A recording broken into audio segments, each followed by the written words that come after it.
Chicken korma বনাবলৈ মই এইখিনি চিকেন লৈছোঁ। চিকেনখিনি মই অলপমান কাট মাৰি লৈছোঁ আৰু মই লৈছোঁ এইখিনি পিঁয়াজ, 1 টেবুল স্পুন মই আদা নহৰু পেষ্ট লৈছোঁ আৰু মই লৈছোঁ এইখিনি অলপমান ক্ৰীম।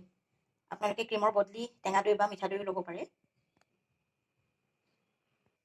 এতিয়া মই অলপমান কেৰাহীত ৰিফাইন তেল দিলোঁ, আপোনালোকে ঘিউ দিব পাৰে আৰু চিকেন কেইটুকুৰা মই এতিয়া ফ্ৰাই কৰি ল'ম।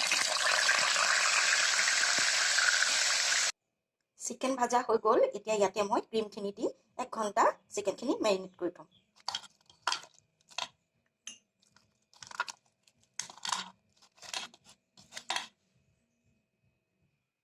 আৰু যিখিনি তেল ৰৈ গ'ল ফ্ৰাই কৰাৰ পাছত তাতে মই পিঁয়াজখিনি দি অলপ ফ্ৰাই কৰি লওঁ।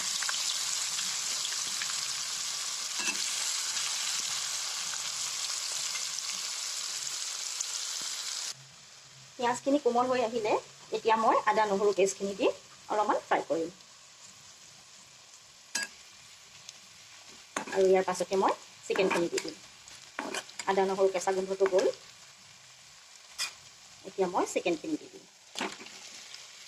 এতিয়া অলপ দেৰি মই ফ্ৰাই কৰিম। কৰি পেলাই গেছ ষ্টভটো মই অলপমান কমাই ঢাকোনখন লগাই অলপ দেৰি ৰাখি থ'ম।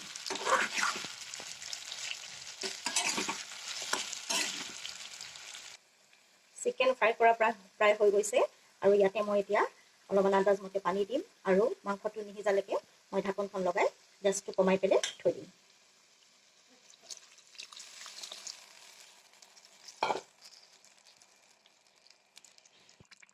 চিকেন প্ৰায় সিজি আহিলে আৰু এতিয়া ইয়াতে মই 2 টেবুল স্পুন চেনি দিম আৰু পানীখিনি যেতিয়া শুকাই যাব তাৰ পাছতে মই নমাই থ'ম। মোৰ চিকেন কুৰমা ৰেডি হৈ গ'ল। আপোনালোকে বনাবলৈ চেষ্টা কৰিব। খাবলৈ সঁচাই খুব ভাল হয়। ৰুটি, পৰঠা আৰু ভাতৰ লগতো খাব পাৰিব। আৰু আপোনালোকলৈ মোৰ এটা অনুৰোধ থাকিল, আপোনালোকে মোৰ ভিডিঅ'টো চাই কিন্তু লাইক, কমেণ্ট, শ্বেয়াৰ কৰিবলৈ নাপাহৰিব।